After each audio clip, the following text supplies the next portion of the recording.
الصراحه بغيت تكون شي حاجه بيناتنا. بحال اش خالد؟ بغيتك تكوني كلشي في حياتي، مرتي وحبيبتي وعمري. ايوا خاصك تبين ليا. اشنو نبين لك بحال اش مثلا؟ تجي تخطبني من دارنا. ايوا صبري معايا شويه وما يكون غير الخير. مرحبا، غير كون معايا معقول.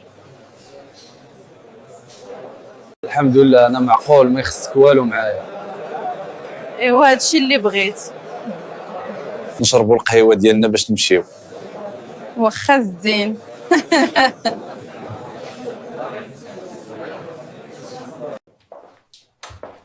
سلام. وعليكم السلام.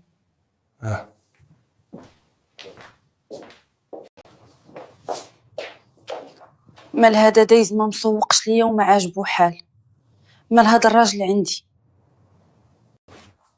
ما خليها بعد. مالك معايا وليتي منفخ عليا وما مسوقش. ما ماليش غير العيه. ولكن وليتي ها مني، ما بقيتي ضحك معايا ما والو.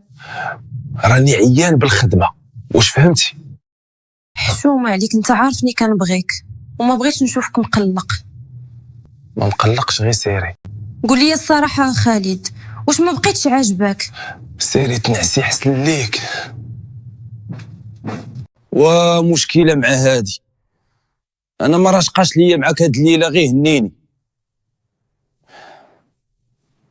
حشومه هادشي اللي كيدير ليا. انا ما عمرني قلت ليه شي حاجه كتقلقو ولا فرطت فيه. دغيا تقلب ما كيبقاش كيف كان، حتى الضحكه مشات ليا معاه. واش انا كنحلم؟ الو الهام، ياك ما نعستي ولا برزتك؟ لا بالعكس، باقا فايقه.